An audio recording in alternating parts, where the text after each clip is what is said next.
नमस्कार, स्वागत है आपका डेली 24 भारत में। मैं हूं आपके साथ अनुप्रिया मिश्रा। रुक करते हैं दिन भर की बड़ी खबरों की शुरुआत करते हैं दिल्ली से। बता दें, दिल्ली विधानसभा में विपक्ष की सांसद आतिशी के बयान को लेकर सियासी घमासान तेज हो गया है। इस मामले पर दिल्ली सरकार के मंत्री आशीष सूद ने तीखी प्रतिक्रिया दी है। आशीष सूद ने कहा है कि विधानसभा में आतिशी द्वारा दिया गया बयान बेहद गैर जिम्मेदाराना और दुर्भाग्यपूर्ण है। उन्होंने आरोप लगाया है कि गुरुओं के लिए जिस भाषा का इस्तेमाल किया गया वह पूरी तरह निंदनीय है और ऐसी घटना की जितनी निंदा की जाए कम है। मंत्री सूद ने कहा है कि वह इस पूरे मामले को लेकर विधानसभा सचिवालय और विधानसभा अध्यक्ष से औपचारिक मांग करेंगे। उन्होंने जोर देते हुए कहा है कि जो लोग इस बयान को झूठ बता रहे हैं उनके खिलाफ हर संभव कार्रवाई की जानी चाहिए। बयान से जुड़े वीडियो की जांच कराई जाए और सच्चाई जनता के सामने लाई जाए। आशीष सूद ने बताया है कि सभी मंत्रियों ने विधानसभा पार्टी की ओर से इस मामले की जांच और आतिशी की सदस्यता रद्द करने की मांग की है। उन्होंने साफ कहा है कि जब तक कार्रवाई और सजा नहीं होती सरकार इस मुद्दे को छोड़ने वाली नहीं है। जो 2 दिनों में आपने देखा वो देश ने कभी नहीं देखा, किसी सदन में नहीं देखा, किसी राजनीतिक दल में नहीं देखा। हर मुद्दे पर लिप सर्विस, हर मुद्दे पर सतही बातें करना, चाहे प्रदूषण हो, चाहे गुरु साहिबान के सम्मान की बात हो।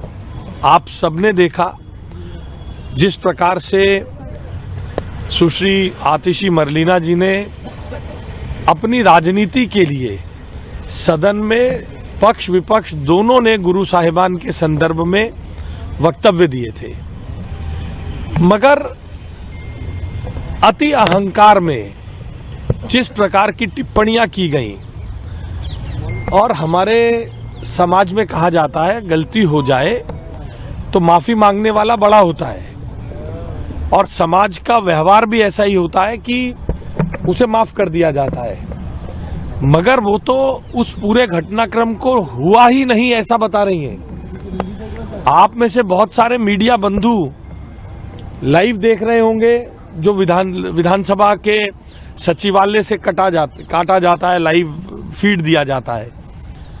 और आज ये कह देना कि ये वीडियो झूठा है, मैंने तो ऐसा कुछ कहा ही नहीं था, ये सरेआम चोरी और सीनाजोरी है।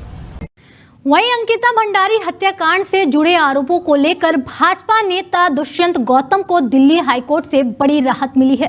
दुष्यंत गौतम ने अपना नाम इस मामले में जोड़े जाने को लेकर मानहानि याचिका दायर की थी, जिस पर आज सुनवाई हुई। दिल्ली हाईकोर्ट ने प्रथम दृश्यता आरोपों को मानहानिकारक मानते हुए कांग्रेस, आम आदमी पार्टी और अन्य सोशल मीडिया हैंडल्स को दुष्यंत गौतम से जुड़ा आपत्तिजनक कंटेंट तुरंत हटाने के निर्देश दिए। कोर्ट ने दोनों राजनीतिक दलों को दुष्यंत गौतम को हत्या के मामले में कथित तौर पर वीआईपी बताकर टारगेट करने से भी रोक दिया है। जस्टिस मिनी पुष्कर कन्ना ने कहा है कि सोशल मीडिया पर फैलाई जा रही जानकारी भाजपा नेता की छवि को गंभीर नुकसान पहुंचा सकती है। बता दें कि हाल ही में सोशल मीडिया पर अंकिता भंडारी हत्याकांड को लेकर दुष्यंत गौतम का नाम उछाला गया था, जिसे उन्होंने सिरे से खारिज करते हुए इसे राजनीतिक साजिश बताया था।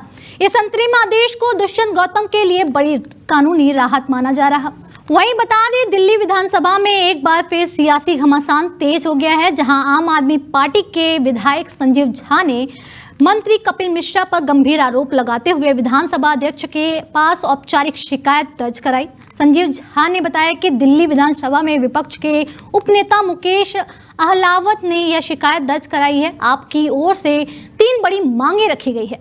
पहली मांग है कि मंत्री कपिल मिश्रा द्वारा फर्जी वीडियो ट्वीट किए जाने के आरोप में उनकी विधानसभा सदस्यता रद्द कर दी जाए। दूसरी मांग है कि उस वीडियो को रीट्वीट करने वाले सभी विधायकों को 6 महीने के लिए निलंबित किया जाए। वहीं तीसरी मांग में आपने पूरा वीडियो सार्वजनिक करने की मांग की है ताकि सच्चाई जनता के सामने आ सके। संजीव झा ने आरोप लगाया है कि गुरु साहब के नाम को घटिया राजनीति में घसीटा गया और इसके लिए पूरी भाजपा को माफी मांगनी चाहिए। आप विधायक ने कहा है कि विधानसभा अध्यक्ष ने उन्हें उचित कार्रवाई का आश्वासन दिया है। स्पीकर ने हमें आश्वासन दिया है कि उचित कार्रवाई की जाएगी। जो 2-3 मांगे की है, क्या उसको उन्होंने कहा? अभी हमने स्पीकर साहब को शिकायत दी।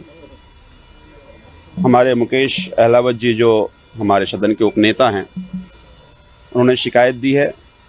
हम सब ने 3 मांगे करी हैं। पहला कि कपिल मिश्रा जी ने झूठा वीडियो ट्वीट किया, तो कपिल मिश्रा जी की सदस्यता रद्द हो। जितने विधायक ने उसे रिट्वीट किया है उसको 6 महीने के लिए सस्पेंड किया जाए। और तीसरा, पूरा जो वीडियो है वो हमें पूरा वीडियो दिया जाए ताकि जनता के सामने सच आ जाए कि किस तरह से इन्होंने अपनी घिनौनी राजनीति के लिए गुरु साहब का अपमान किया है। जो 2-3 मांगे की है, क्या उसमें उन्होंने कहा? अभी हमने स्पीकर साहब को शिकायत दी। वहीं दिल्ली की ऐतिहासिक जामा मस्जिद के आसपास अतिक्रमण को लेकर बड़ा कदम उठाया गया है। दिल्ली हाई कोर्ट ने नगर निगम एमसीडी को आदेश दिया है कि जामा मस्जिद के आसपास के पूरे इलाके में अतिक्रमण का सर्वे कराया जाए। अदालत ने एमसीडी को 2 महीने के भीतर विस्तृत सर्वे रिपोर्ट दाखिल करने के निर्देश दिए हैं। हाईकोर्ट ने साफ कहा है कि यह सर्वे निष्पक्ष और पारदर्शी तरीके से किया जाना चाहिए ताकि यह स्पष्ट हो सके कि जामा मस्जिद के आसपास का कितनी सरकारी भूमि पर अतिक्रमण हुआ है और किन संपत्तियों पर अवैध निर्माण किए गए हैं। कोर्ट ने मामले की गंभीरता को देखते हुए यह निर्देश जारी किए हैं। वहीं बता दें, तुर्कमान गेट इलाके में स्थित फैज़-ए-इलाही मस्जिद से सटे अवैध निर्माण पर हाल ही में एमसीडी ने तोड़फोड़ की कार्रवाई की थी, जिसके बाद इलाके में तनावपूर्ण माहौल बना हुआ है और एहतियातन बड़ी संख्या में पुलिस बल तैनात किया गया है। वहीं हाईकोर्ट के इस आदेश को अतिक्रमण पर कार्रवाई की दिशा में एक अहम कदम माना जा रहा। बता दें, दिल्ली दंगों की साजिश से जुड़े मामले में एक अहम अपडेट सामने आया है। इस केस में गिरफ्तार 5 आरोपियों में से एक शादाब अहमद को गुरुवार को अदालत से रिहाई का आदेश मिल गया है। अतिरिक्त सत्र न्यायाधीश समीर बाजपेयी ने शादाब अहमद द्वारा जमा किए गए 2 लाख रुपए के जमानत बॉन्ड और 2 स्थानीय जमानतदारों को स्वीकार करते हुए उनकी रिहाई का आदेश दिया। यह फैसला दिल्ली पुलिस द्वारा आरोपी के दस्तावेजों, जमानत बॉन्ड और जमानतदारों की सत्यापन रिपोर्ट दाखिल के बाद लिया गया। अदालत ने संतोष जताया है कि आरोपी ने सुप्रीम कोर्ट द्वारा लगाई गई सभी जमानत शर्तों का पालन किया है। इससे पहले बुधवार को अदालत ने दिल्ली पुलिस को दस्तावेजों के सत्यापन के निर्देश दिए थे, जबकि अन्य 4 आरोपी पहले ही जेल से रिहा हो चुके हैं। बता दें, सोमवार को सुप्रीम कोर्ट ने उमर खालिद और शर्जील इमाम की जमानत याचिका खारिज कर दी थी, जबकि 5 अन्य आरोपियों को जमानत दी थी। शीर्ष अदालत ने कहा था कि सभी आरोपियों एक समान स्तर पर नहीं है और भूमिका में अंतर के आधार पर यह फैसला लिया गया है। वहीं दिल्ली विधानसभा में शुक्रवार को सियासी घमासान देखने को मिला। बता दें, भारतीय जनता पार्टी और आम आदमी पार्टी के विधायकों के बीच तीखी नोकझोंक और जोरदार हंगामा हुआ, जिसके चलते सदन की कार्रवाई को 30 मिनट के लिए स्थगित करना पड़ा। बताया जा रहा है कि सदन की कार्रवाई शुरू होते ही भाजपा विधायक मंत्री आतिशी की एक टिप्पणी को लेकर माफी की मांग करते हुए नारेबाजी करने लगे। भाजपा का आरोप था कि आतिशी की टिप्पणी अनुचित और आपत्तिजनक है और इसके लिए सिर्फ माफी नहीं बल्कि सजा दी जानी चाहिए। इस दौरान आम आदमी पार्टी के विधायक सदन में मौजूद नहीं थे। जैसे ही वे सदन में पहुंचे, उन्हें भाजपा के खिलाफ नारेबाजी शुरू कर दी।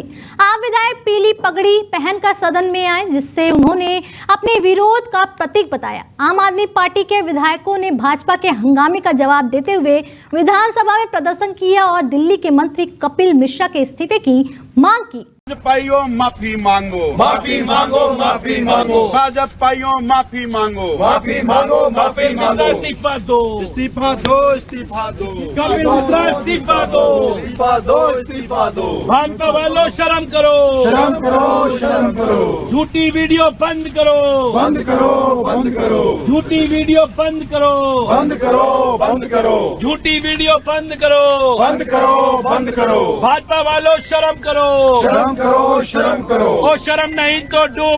बता दें, दिल्ली में बर्फीली हवाओं के असर से कड़ाके की सर्दी और तेज गलन का दौर अभी जारी है। सुबह से ही ठंडी हवा और कपकपाने वाली ठंड ने लोगों की मुश्किलें बढ़ा दी है, जिससे सामान्य जनजीवन प्रभावित हो रहा। राजधानी के कई इलाकों में घना कोहरा छाया हुआ है। पालम मौसम में केंद्र पर न्यूनतम दृश्यता सिर्फ 150 मीटर दर्ज की गई, जिससे सड़क और हवाई यातायात पर भी असर पड़ा है। मौसम विभाग के मुताबिक बुधवार को दिल्ली के पालम और लोधी रोड इलाके में शीत दिवस जैसी स्थिति रही। पालम में अधिकतम तापमान 13.9 डिग्री जबकि लोधी रोड पर 16.3 डिग्री सेल्सियस दर्ज किया गया। मौसम विभाग में शुक्रवार के लिए भी ठंड और कोहरे को लेकर येलो अलर्ट जारी किया गया। इधर दिल्ली की हवा की गुणवत्ता भी चिंता बढ़ा रही। कई इलाकों में AQI 270 तक पहुंच गया, जो खराब श्रेणी में आता है। स्मॉग की मोटी परत के कारण दिल्ली NCR में लोगों को ठंड के साथ साथ खराब हवा से भी जूझना पड़ रहा। वहीं गोरखपुर में मुख्यमंत्री योगी आदित्यनाथ ने बरगदमा और राप्ती नगर रैन बसेरों का निरीक्षण किया। उन्होंने ठहरे लोगों से बातचीत कर सुविधाओं का हाल जाना और जरूरतमंदों में कंबल व भोजन वितरित किए। मुख्यमंत्री ने जिला प्रशासन और स्थानीय निकायों को निर्देश दिए कि कोई भी व्यक्ति खुले में ना सोए और हर जरूरतमंद को रैन बसेरों में सम्मानजनक ठौर मिले। रैन बसेरों में ठहरे लोगों ने सुविधाओं से संतोष जताया और सरकार के प्रयास के लिए आभार व्यक्त किया। बता दें, अमेठी के जगदीशपुर विधानसभा से बीजेपी विधायक सुरेश पासी का एक विवादित बयान सामने आया है, जिसका वीडियो सोशल मीडिया पर तेजी से वायरल हो रहा है। उन्होंने स्पष्ट रूप से कहा है कि उन्हें मुस्लिम मतदाताओं की जरूरत नहीं है और वे कभी मस्जिद नहीं जाते। विधायक ने यह भी कहा है कि वे मुस्लिम समुदाय के घर वोट मांगने या उनके दुख सुख में शामिल होने नहीं जाते। उनका कहना है कि उनके लिए मुस्लिम वोटरों का कोई महत्व नहीं।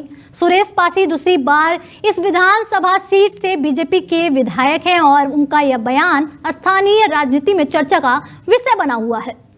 सुरेश पासी जी मस्जिद पर आते कि नहीं जाते हैं? नहीं जाते, कभी नहीं जाते। मस्जिद पर नहीं आते आप? ना गए हैं ना जाएंगे। वोट मांगने भी नहीं जाते। मुसलमानों से आपकी और जरूरत नहीं? जीने मरने में भी नहीं जाते, दुख सुख में भी नहीं जाते। बिल्कुल क्लियर है। मतलब आपको कैमरे में बोल रहे हैं। सुरेश पासी जी मस्जिद पर आते कि नहीं जाते हैं? नहीं जाते, कभी नहीं जाते। मस्जिद पर नहीं आते आप? ना गए हैं। वहीं चित्रकूट के किसानों ने अवैध खनन और ओवरलोडिंग से परेशान होकर तहसील मुख्यालय में धरना दिया। राजापुर और मऊ तहसीलों में ओवरलोड ट्रकों और अवैध खनन के चलते किसानों की फसलें धूल और नुकसान से बर्बाद हो रही। किसानों का आरोप है कि खनिज विभाग और अधिकारी माफियाओं के साथ मिली भगत कर रहे हैं, जिससे खनिज माफिया नियमों की परवाह किए बिना खनन पर अपनी मनमानी चला रहे हैं। विशेष रूप से खनिज अधिकारी रणबीर सिंह पर यह आरोप लगाया है कि उनकी कार्यशैली खनन माफियाओं को हौसला देती है और पट्टे धारकों से मोटी रकम लेकर नियमों के खिलाफ खनन किया जा रहा। इस मुद्दे पर सपा के पूर्व जिलाध्यक्ष ने भी गंभीर आरोप लगाया और कहा है कि अधिकारी किसानों की फसलें और इलाके के पर्यावरण की अनदेखी कर रहे हैं। मऊ तहसील के रेड़ी भुसैली और तीर मऊ गूंग खंड संख्या 4 के ग्रामीण भी अवैध खनन से भारी परेशान हैं और उनको लेकर आंदोलन कर रहे हैं। वहीं पीलीभीत पुलिस लाइन ने प्रशिक्षण ले रहे रिक्रूट आरक्षियों को अभिषेक यादव ने भीड़ प्रबंधन और यातायात नियंत्रण के महत्व पर जानकारी दी। उन्होंने बताया कि किसी भी सार्वजनिक कार्यक्रम, त्योहार या आपात स्थिति में पुलिस की जिम्मेदारी होती है कि भीड़ को नियंत्रित किया जाए और यातायात को व्यवस्थित रखा जाए। DIG SP ने रिक्रूट आरक्षियों को व्यवहारिक उदाहरणों के माध्यम से भीड़ को नियंत्रित करने के तरीके, यातायात डायवर्जन, CCTV और अन्य माध्यमों से निगरानी तथा मानव श्रृंखला के जरिए अनुशासन बनाए रखने के तरीके समझाए। उन्होंने बताया कि यह उपाय सुरक्षा और व्यवस्था बनाए रखने के लिए आवश्यक है। इस प्रशिक्षण में सहायक पुलिस अधीक्षक, क्षेत्राधिकारी, सदर क्षेत्राधिकारी नगर और बिसलपुर तथा पुलिस उपाधीक्षक मौजूद रहे और उन्होंने रिक्रूट आरक्षियों को मार्गदर्शन और सहायता प्रदान की। बता दें, संभल में साइबर ठग गिरोह का बड़ा खुलासा हुआ है और 5 आरोपियों को गिरफ्तार किया गया है। ये आरोपी भोले भाले लोगों को ठगी का शिकार बनाते थे और दूसरे प्रदेशों में बैठे गिरोह के साथ मिलकर काम कर रहे थे। आरोप है कि ये लोग अनजान नंबरों से कॉल कर लोगों को अपना परिचय बताकर फंसाते थे। अब तक इनके खिलाफ 11 राज्यों में 25 साइबर ठगी के मामले दर्ज किए गए हैं। जांच में आरोपियों के बैंक खातों और लेन देन की जानकारी जुटाई जा रही। पुलिस ने आरोपियों के कब्जे से लगभग 20,000 रुपए नगद और साइबर ठगी में इस्तेमाल किए गए उपकरण बरामद किए हैं।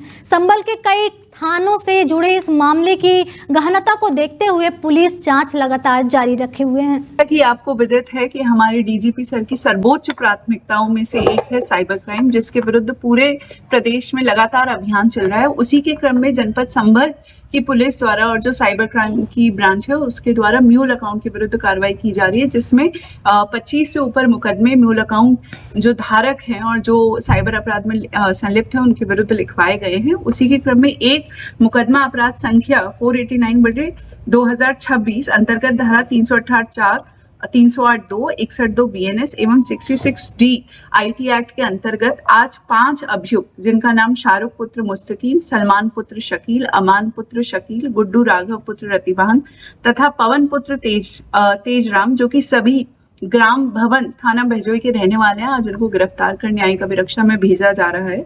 ये जो सारे के सारे अभियुक्त हैं, इनके द्वारा अपने खाते साइबर क्रिमिनल्स को दिए जाते थे और इनके विरुद्ध जब इनके खातों की हमारे द्वारा जांच की गई तो कुल मिला के इन्होंने करीबन 10 बैंक खाते अभी तक हमारे प्रकाश में आए, जिनमें जो कि साइबर क्राइम में संलिप्त थे। इन खातों को जब NCRP पोर्टल, जो भारत सरकार है I4C, उसका national cyber crime reporting centre है, जिसके में सारी साइबर क्राइम्स का जो है डेटाबेस रहता है और इसके जरिए पूरे देश भर की पुलिस, साइबर क्राइम की जो पुलिस है वो म्यूल अकाउंट्स।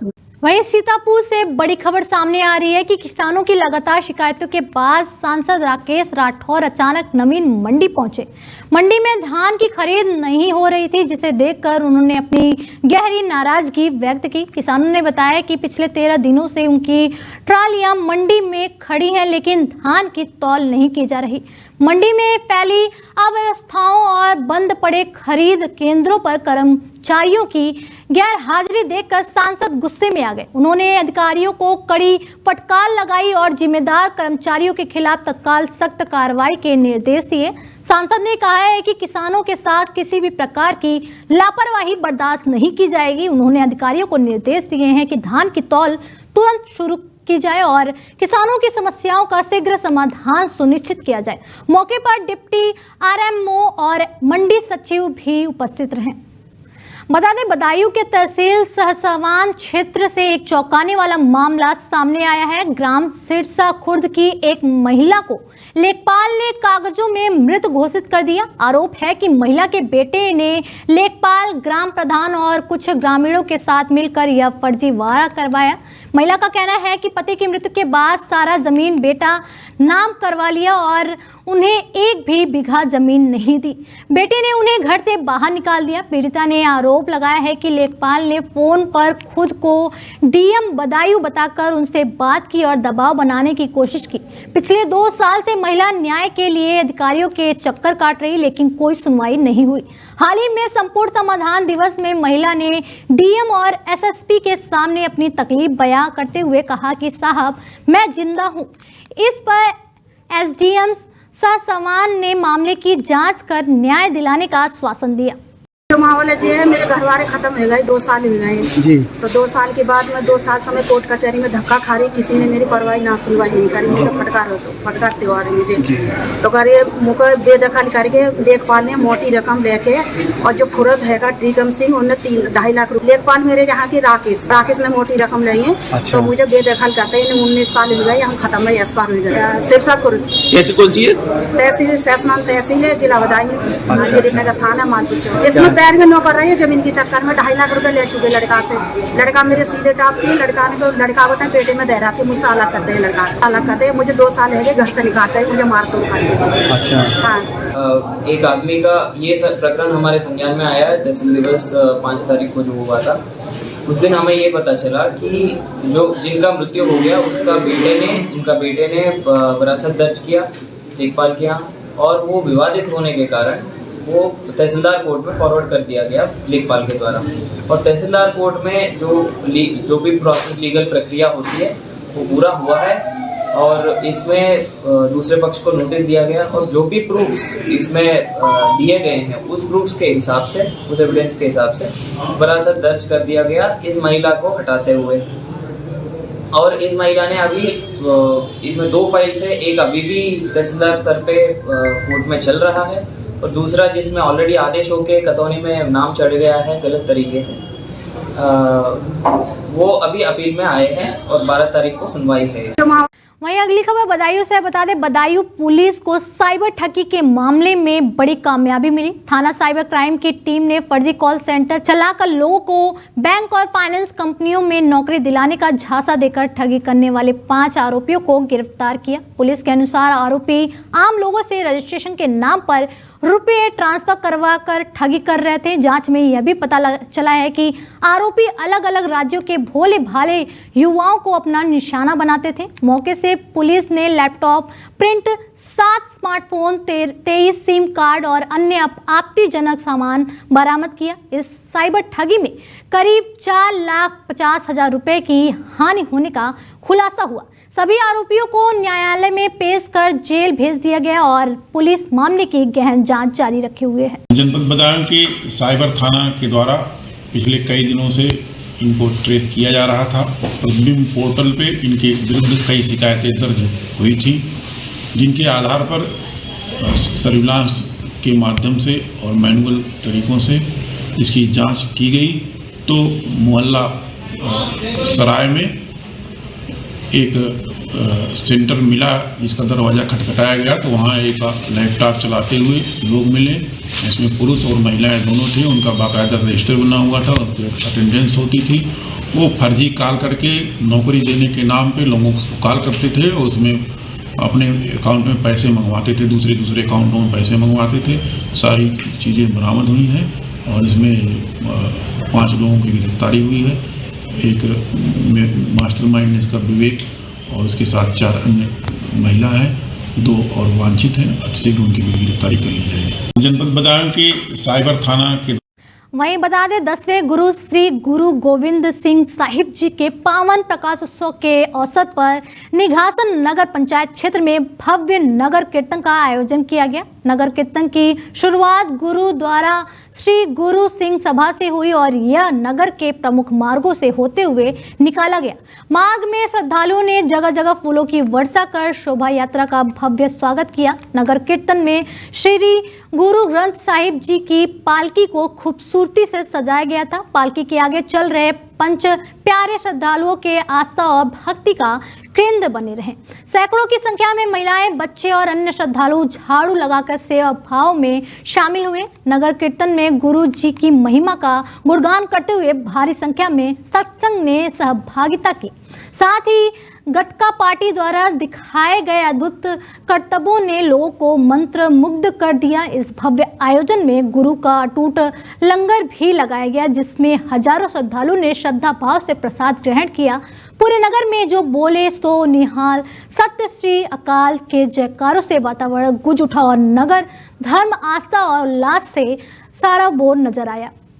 वहीं यूपी के महोबा जिले में बीते दिनों बंसल ग्रुप के कैंप कार्यालय से लाखों रुपए की चोरी का मामला सामने आया है। पुलिस ने मामले की गहन जांच के बाद कैंप कार्यालय में प्लम्बर के रूप में काम करने वाले आरोपी और उसके मामा को गिरफ्तार किया। आरोपियों के कब्जे से 21 लाख रुपए से अधिक नकदी बरामद की गई और दोनों को जेल भेज दिया गया। इस चोरी का खुलासा करने वाली पुलिस टीम के लिए एसपी ने 25,000 रुपए का इनाम देने की घोषणा की। मामला शहर कोतवाली क्षेत्र के कानपुर सागर हाईवे पर स्थित Bansal construction works private limited के कैंप कार्यालय का है। 4 जनवरी की रात अज्ञात चोरों ने गैस कटर का इस्तेमाल करके लॉकर को काटा और उसमें रखी नकदी चुरा ली। पुलिस ने तहरीर के आधार पर मुकदमा दर्ज कर आरोपियों की तलाश तेज कर दी थी। एसपी के निर्देश पर गठित स्वाद और शहर कोतवाली पुलिस की संयुक्त टीम ने बजरिया पुलिस चौकी के पास से आरोपी मामा और भांजे को पकड़ा। आरोपी मध्य प्रदेश और महोबा जिले के रहने वाले हैं। दोनों के कब्जे से कुल 21,18,000 रुपए से अधिक की नकदी बरामद हुई। आरोप है कि चोरी का मुख्य कर्ता प्लम्बर के रूप में काम करने वाला भांजा था, जिसने लॉकर काटा और बड़ी रकम अपने पास रखी। मामा के पास शेष नकदी बरामद हुई नकदी में कुछ पैसे जले और अर्ध जले भी मिले। पुलिस अब आरोपियों के आपराधिक इतिहास की भी पड़ताल कर रही है। वहीं लखीमपुर खीरी में उत्तर प्रदेश राज्य महिला आयोग की सदस्य सुजीता कुमारी ने बुधवार को कलेक्टर परिषद के अटल सभागार में महिला जन सुनवाई आयोजित की, जिसमें उन्होंने महिलाओं से जुड़े मामलों पर गहन ध्यान और संवेदनशीलता दिखाई। इस अवसर पर घरेलू हिंसा, दहेज उत्पीड़न, संपत्ति विवाद, पारिवारिक कलह और अन्य प्रकार के महिला उत्पीड़न से जुड़े 46 नए मामलों की विस्तृत सुनवाई की। इसके साथ ही आयोग के समक्ष लंबित 75 पुराने प्रकरणों की प्रगति की समीक्षा भी की गई और आवश्यक कार्रवाई के निर्देश दिए गए। जन सुनवाई के दौरान पीड़ित महिलाओं ने अपनी परेशानियां और अनुभवों को आयोग सदस्य के सामने पूरी स्पष्टता के साथ रखा। उन्होंने पुलिस, पारिवारिक और सामाजिक उत्पीड़न से जुड़े मामलों को विस्तार से बताया। सुजीता कुमारी ने प्रत्येक मामले को गंभीरता से सुना और मौके पर ही संबंधित विभागों के अधिकारियों को जरूरी कार्रवाई सुनिश्चित करने के निर्देश दिए। उन्होंने ये भी स्पष्ट किया कि महिलाओं को समयबद्ध न्याय दिलाना प्रशासन की प्राथमिक जिम्मेदारी है और इसमें किसी भी प्रकार की लापरवाही स्वीकार्य नहीं होगी। इस अवसर पर DPO Lavkush Bhargava, deputy CMO doctor Amitesh Dwivedi, महिला थाना अध्यक्ष वन स्टॉप सेंटर प्रभारी रश्मि चतुर्वेदी, काउंसलर कम्यूम जरवानी और अन्य वरिष्ठ अधिकारी भी मौजूद रहे। उनका उद्देश्य पीड़ित महिलाओं को न्याय दिलाने में सहयोग करना और मामले के शीघ्र समाधान को सुनिश्चित करना था। वहीं अमेठी के जामो थाना क्षेत्र में चटहुला चौराहे के पास एक दर्दनाक सड़क हादसा हुआ, जिसमें तेज रफ्तार बाइक सवार अनियंत्रित होकर मोड़ पर पेड़ से टकरा गई। इस दुर्घटना में बाइक पर सवार 2 युवक गंभीर रूप से घायल हो गए। स्थानीय लोगों ने तुरंत एम्बुलेंस का इंतजाम कर घायलों को इलाज के लिए ट्रॉमा सेंटर जगदीशपुर पहुंचाया। अस्पताल में डॉक्टरों ने दोनों की स्थिति का परीक्षण किया, जिसमें एक युवक को गंभीर चोटों के बावजूद बचाया नहीं जा सका और उसे मृत घोषित कर दिया गया, जबकि दूसरा युवक अभी भी गंभीर हालत में इलाज के तत्पर है। घटना की गंभीरता और तेज रफ्तार वाहन की वजह से हुए नुकसान ने इलाके में सनसनी फैला दी। वहीं दातागंज थाना क्षेत्र के ग्राम पापड़ हमजापुर में हुई बुजुर्ग महिला की हत्या और लूट के मामले में पुलिस ने बड़ी सफलता हासिल की। इस मामले के मुख्य अभियुक्त 25,000 रुपए का इनामी वांछित वसीम मुठभेड़ के दौरान पकड़ में आया। मुठभेड़ बिनावर डहरपुर मार्ग पर हुई, जिसमें गोली लगने से अभियुक्त के दोनों पैर घायल हो गए। उसे इलाज के लिए तुरंत सीएचसी दत्तागंज में भर्ती कराया गया। जांच में सामने आया है कि अभियुक्त वसीम, जो हथनी भूंड थाना क्षेत्र के मुंझा झा का निवासी और निजामुद्दीन का पुत्र है, उसने हत्या और लूट की वारदात को अंजाम दिया था। पुलिस ने अभियुक्त के कब्जे से लूटी गई संपत्ति बरामद की, जिसमें सोने का हार, अंगूठी, 4 जोड़ी पाजेब, खटुआ, 22,500 रुपए नगद और एक तमंचा शामिल है। इस गिरफ्तारी और संपत्ति बरामदगी के बाद इलाके में हड़कंप मच गया। पुलिस ने अभियुक्त के खिलाफ अग्रिम विधिक कार्रवाई शुरू की है और मामले की जांच जारी है। घटना ने स्थानीय लोगों में सुरक्षा और सतर्कता की चेतावनी बढ़ा दी है। आज दिनांक 7/1/2026 को थाना प्रभारी दातागंज को सूचना मिली कि बिनावर गंगा एक्सप्रेस के लिंक रोड से कुछ बदमाश डहरपुर की तरफ कोई घटना कारित करने आ रहे हैं। जिस सूचना पर थाना प्रभारी दातागंज में फोर्स के डहरपुर के पास चेकिंग कर रहे थे। कुछ देर बाद ही एक मोटरसाइकिल रिंग रोड से आती दिखाई पड़ी, जिसको पुलिस द्वारा रोकने का प्रयास किया गया तो उक्त मोटरसाइकिल पर सवार बदमाशों द्वारा मुड़कर भागने का प्रयास किया, जिसको दातागंज प्रभारी द्वारा रोकने का प्रयास किया तो बदमाशों द्वारा पुलिस के ऊपर जान से। वहीं अंबेडकर नगर के अकबरपुर में बीएन इंटर कॉलेज के ऐतिहासिक मैदान में स्वर्गीय सूर्यपाल मेमोरियल क्रिकेट टूर्नामेंट का भव्य आयोजन किया गया। इस प्रतियोगिता में कई जिलों के टीमें हिस्सा ले रही और मैदान में युवा खिलाड़ियों का उत्साह देखते ही बन रहा। ब्लॉक प्रमुख पति आनंद वर्मा ने मीडिया से बातचीत में कहा कि खेल केवल शारीरिक विकास का माध्यम नहीं, बल्कि यह मानसिक अनुशासन और टीम वर्क की समझ विकसित करने में भी अत्यंत महत्वपूर्ण है। उन्होंने कहा है कि ऐसे आयोजन युवाओं को स्वस्थ प्रतिस्पर्धा और अनुशासन सिखाने का अवसर प्रदान करते हैं। क्रिकेट महाकुंभ का उद्देश्य खेल की महत्वता को बढ़ावा देना और नई प्रतिभाओं को सामने लाना है। ब्लॉक प्रमुख ने यह भी बताया कि क्षेत्र में खेल संस्कृति को प्रोत्साहित करने के लिए भविष्य में और भी प्रतियोगिताओं का आयोजन किया जाएगा। खेल आयोजन में युवा खिलाड़ियों के अलावा स्थानीय नागरिकों और खेल प्रेमियों की भी अच्छी संख्या में उपस्थिति रही। खेल प्रेमियों के लिए ये बहुत बड़ा सराहनीय पल है। ये बी इंटर कॉलेज के मैदान में स्वर्गीय सूर्यपाल क्रिकेट मेमोरियल राज्य स्तरीय क्रिकेट टूर्नामेंट का आयोजन किया जा रहा है, जिसमें तमाम टीम प्रतिभाग कर रही हैं। नेपाल है, झांसी है, मैनपुरी है, लखनऊ है, इलाहाबाद की टीमें हैं।